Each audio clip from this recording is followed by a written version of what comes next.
এই গদিতে মোদি থাকবে না। মোদিকে জানাতে চাই যে তুমি মসজিদের বিরুদ্ধে যুদ্ধ ঘোষণা করনি, ইসলামের বিরুদ্ধে যুদ্ধ ঘোষণা করেছো। শুধু ইসলামের বিরুদ্ধে যুদ্ধ ঘোষণা করনি, সংবিধানের বিরুদ্ধে যুদ্ধ ঘোষণা করেছো।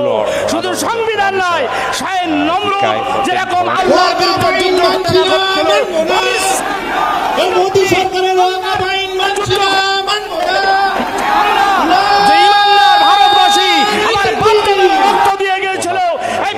রক্ষা করার জন্য, ইংরেজ মুক্ত করার জন্য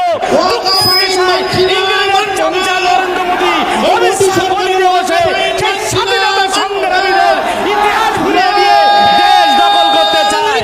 এটা কোনদিন হবে না যে এই মসজিদ বাঁচানোর জন্য আমরা রক্ত দেবো, আর এই রক্ত এক ফোঁটা ভারতে পড়বে। এই মোদি সরকারের নেতাজি সুভাষচন্দ্র তৈরি হবে, আমার মহাত্মা গান্ধী তৈরি হবে, আমার মাওলানা আবুল কালাম আজাদ তৈরি হবে, আমার হোসেন আহমদ মাদানি তৈরি হবে, আমার অলিতে গলিতে যুদ্ধ ঘোষণা হবে। এই যুদ্ধ ঘোষণা এই মোদি সরকারের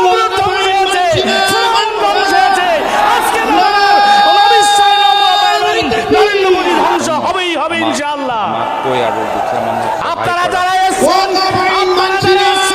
মসজিদ বাঁচাতে আসছেন, মোদি সরকারের হাত তুলে বলুন, মানছি না, হাত তুলে বলুন।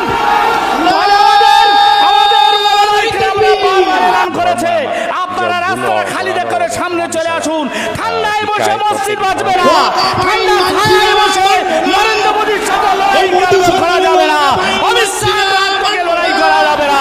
তাই জোর করে আওয়াজ তুলতে হবে, কালা কানুন বাতিল করো, নইলে গদি ছাড়তে হবে। বলুন 40 দিন হলে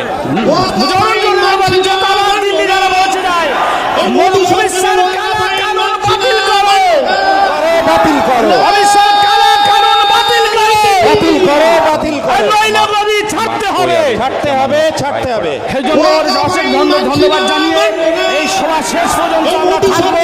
যতদিন কালা কানুন বাতিল হবে না, যতদিন কালা কানুন বাতিল হবে না, ততদিন আমাদের আন্দোলন চলবে এবং গ্রামে গঞ্জে চলবে, কলকাতায় অচল হবে।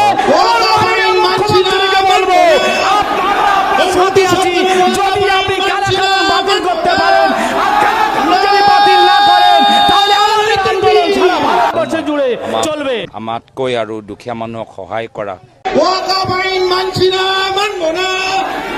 এই মোদি সরকারের ওয়াকাফ আইন মানছি না, মানবো না।